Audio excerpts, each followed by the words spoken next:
A very good afternoon to all of you, gentlemen. My today's lecture topic is the Agniveer scheme.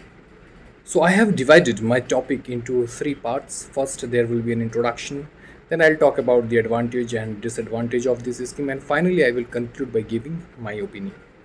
So, on 14th of June, the Prime Minister led Cabinet Committee on Security announced this Agnipath scheme under which there will be a recruitment of 46,000 soldiers, sailors, and airmen into the armed forces for the period of 4 years. And they are also called as the Agniveers. The enrollment post process will be on the basis of all India, all caste basis, and the requirement age is ranging between the 17 and a half years to 21 years. Then there will be rallies going on throughout the country, which will further be go through the medical test and academic test. Now, the government has listed some of the advantages of this scheme, which is like there will be salary given to them starting with 30,000, increase up to 40 till the retirement of their age. Then there will be certificates given to them. There is insurance cover of around 46 lakh rupees, and also a handsome amount of fund will be provided, which is around 20 lakhs to them.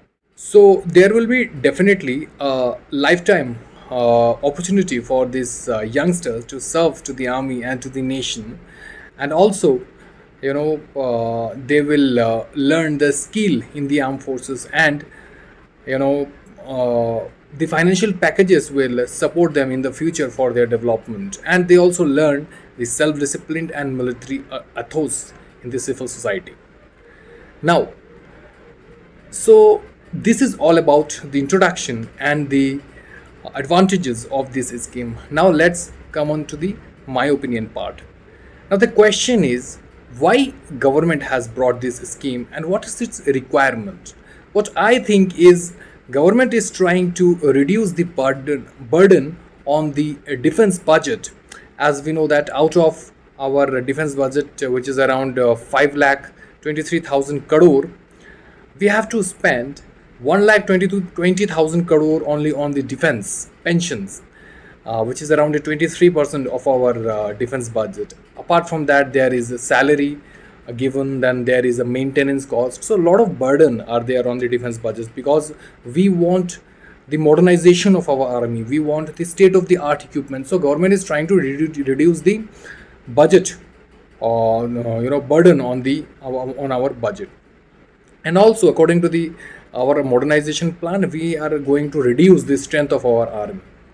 The second reason why government has done this could be to provide employment to the youngsters. Now here I would like to highlight few points. Gentlemen, the armed forces is not a place for job. As our late CDS Bipin Rawat also stated the same. This is not a platform to give you employment. It is, the selfless service to the nation. You cannot compromise with the national integrity or security. The question is, can a 6 month of training makes you a soldier? Can you come the strength of the morale and the motivation of the regular soldier to these Agniveers? It take years of ground training. It take experience in the different terrains. The regular ground exercises on regular basis makes you a soldiers, not only the 6 month of training. Then, how can you say that you can send this Agniveer to the borders, and if they come to the this armed forces, they will only come for the salary packages, they will come for the employment and not for the sacrifice and service to the nation, as they knew that they have to leave the this organizations after 4 years. And then where is the morale and where is the motivation?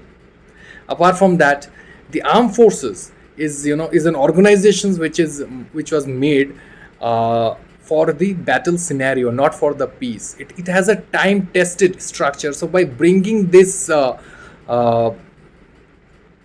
Agniveers to these organizations will disturb this structure. Now, finally, I will conclude my lecture topic by saying that our Indian armed forces is the best in the world, and this is because we never compromises with our forces. Definitely we need a modernization of our armed forces, but why should we compromise with our budget on defense? We have seen what is happening in the Ukraine. We have a watch on the South China Sea what is happening. Then we have seen the developed country like European countries living under the threat of Russian invasions. So in such a situation, we should not compromise the security of our nation. Despite of retiring these Agniveers, I think after 4 years you can send them to the paramilitary forces so that you can save your training expenses, your manpowers, your time, and definitely we want to reduce the size of our armed forces from 1.4 million. But we cannot. But this Agniveer cannot replace our regular army soldiers or armed forces soldiers, as they are the backbone of our nation. Thank you very much, and Jai Hind.